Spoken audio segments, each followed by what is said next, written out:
Hi guys, welcome back to my YouTube channel. I've missed you guys so much, man. I know it's been so long. I've stayed away from the channel, and that's because I was going through some stuff. But right now I'm fine. I'm okay, as you can see, and I'm glowing. Thanks to God for that. But before I dive right into the video, I want to sincerely apologize for the background noise. My house is close to a church, and they're still having their service. As at like right now, they're still having their service. But let's move on, please. Okay, so have you heard that line that says you never know how much you can do or what you can do except your life depends on it? Man, my story as a child, oh lord. Growing up as a child, my life depended on something so bad, and I'm like, yo girl, you gotta survive, just do this thing and get over it with it.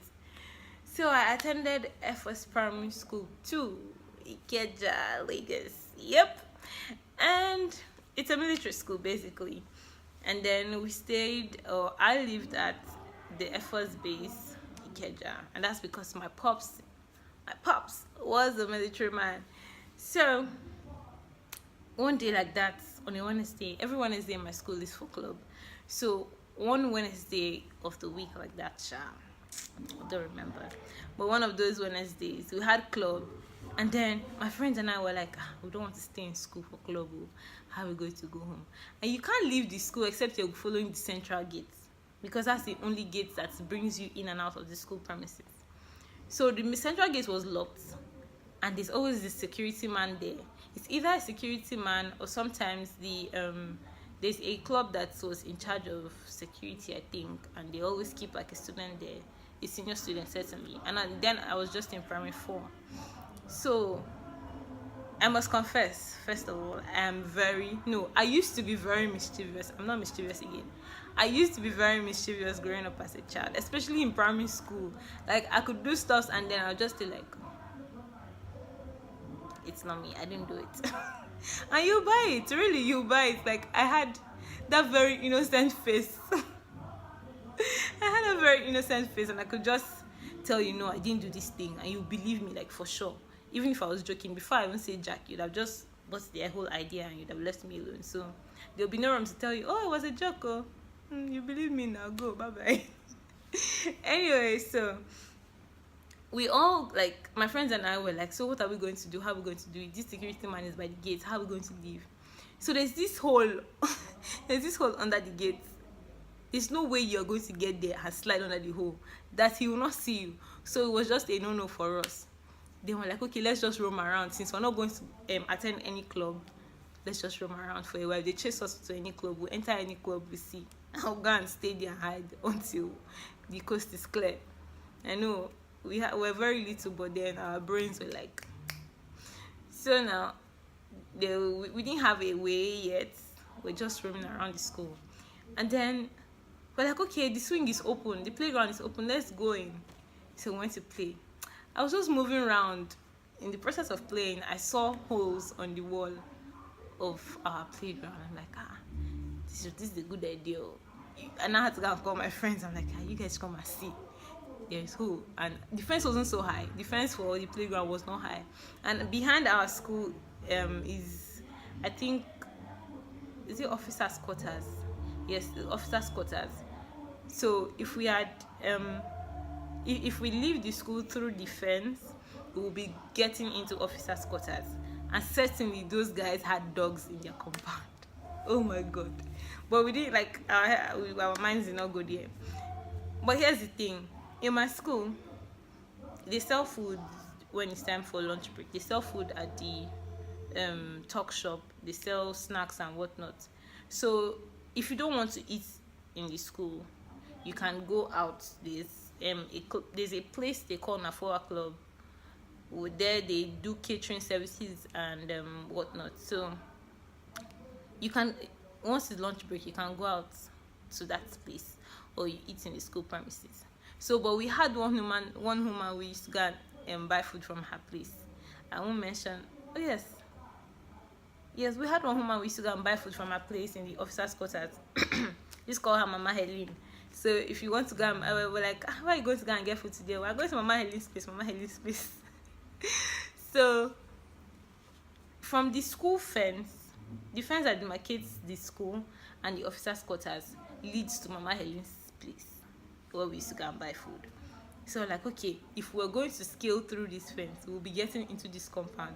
Then we'll find our way and make sure we avoid anything that links us back to school to prevent the security officers from seeing us. And we're like, okay, deal. So we made sure we were just being very observant, and we're just too mischievous. We're too mischievous. So somehow, we managed to keep the coast clear, and then we scaled the fence. Let me remind you, I think I was just 10 as at this time, or 11, around 10, 11. That was how old I was then. But the things I had up my sleeves, only God could have mercy on me, honestly speaking. So we scaled through the fence and we landed in the officers' quarters. So one of us was like, she wants to go and eat in Mama Helen's place. But unfortunately for her, Mama Helen did not have food again. Her food was finished. So like, let's just go home. We did not do the right thing. We did illegal stuff by scaling the fence to leave school. So like, okay, fine, no problem. We now managed. We came out of officers' quarters. Now we're now the streets inside officers' quarters. We're not in between the resident area. We're just on the streets. So we're just walking and gisting on the road. And that's how, now you be playing with your friends. So you run, somebody's chasing you, that kind of thing. We're just free. We just feel like we're free. We're free birds. We're not around the school, so nobody can see us. Nobody can tell us to go back into the school compound. We can't get punished for any reason. And then we forgot ourselves. We forgot ourselves that this place we are in, they have dogs for security reasons. Certainly, they are big dogs. So we passed through one house, one resident area, and then their dogs were just barking for no reason. I'm like, they come back for all we care. After all, they are chained. So we did not bother. We did not care.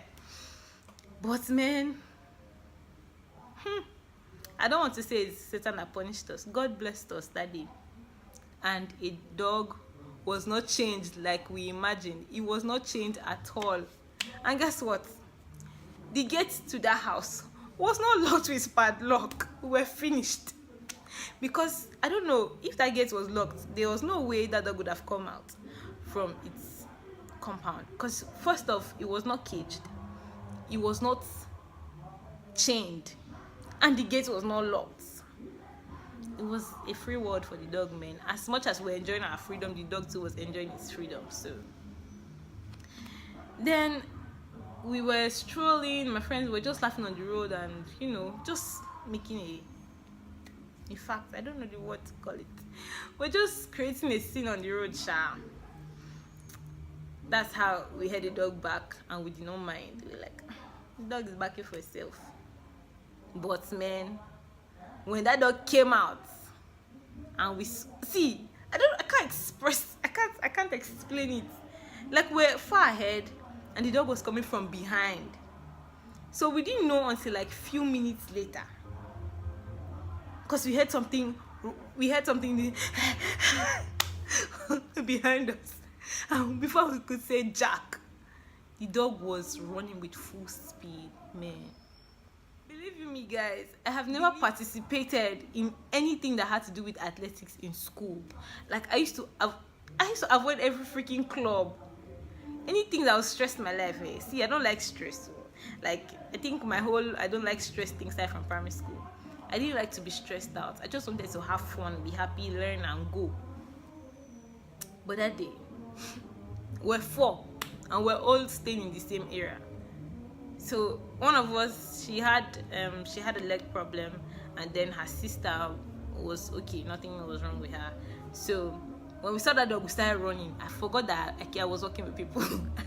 I left them behind, and I was running with all my heart, my life, my everything. Like, I just knew my life depended on it. Because if that dog should bite me by chance, all that tell my mother that happened to me. In the first place, where do I want to tell her that I saw a dog from? Because from my school premises, there is no dog. So if you actually leave the school the right way, there's nothing like dog chase you or dog bite you or anything. Nothing like that. But that day, we did illegal things, and dog now happened to chase us. So, man, we just had to run. I left them at the back. And then I just heard somebody shouting, Oni, wait for us now. I did not answer. I didn't say, I'm waiting or meet me. I ran. I ran to safety. And I eventually got on the streets. That's where, on the main road rather, where the keke used to pass. I just stopped and I was like this. Like, I was breathing, I was gasping for breath. And I'm like, thank you, Jesus. And then when I was done, like, I finally got stabilized.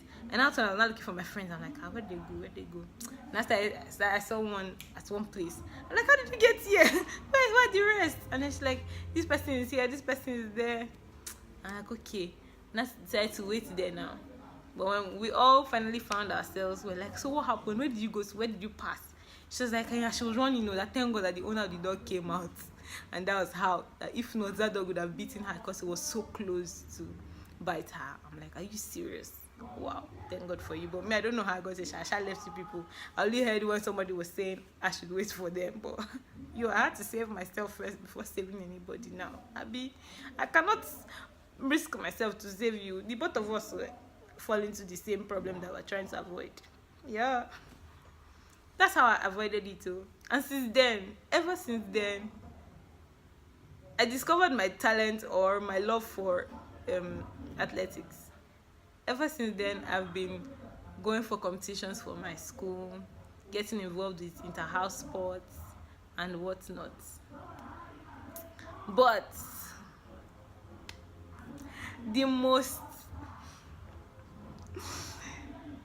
craziest thing happened from this whole discovering of talents as an athlete, or discovering of skill as it's talent now, not a skill.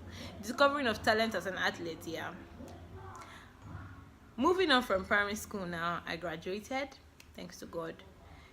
I wasn't beaten by a dog, and I didn't have any cause to explain to my parents that this is what I did, that the dog beat me. But until next time, I'll tell you guys the full story. So just before I go, I want to say that if you haven't subscribed, please subscribe to my YouTube channel. And if you're subscribed, thank you for always coming back. You guys are the best.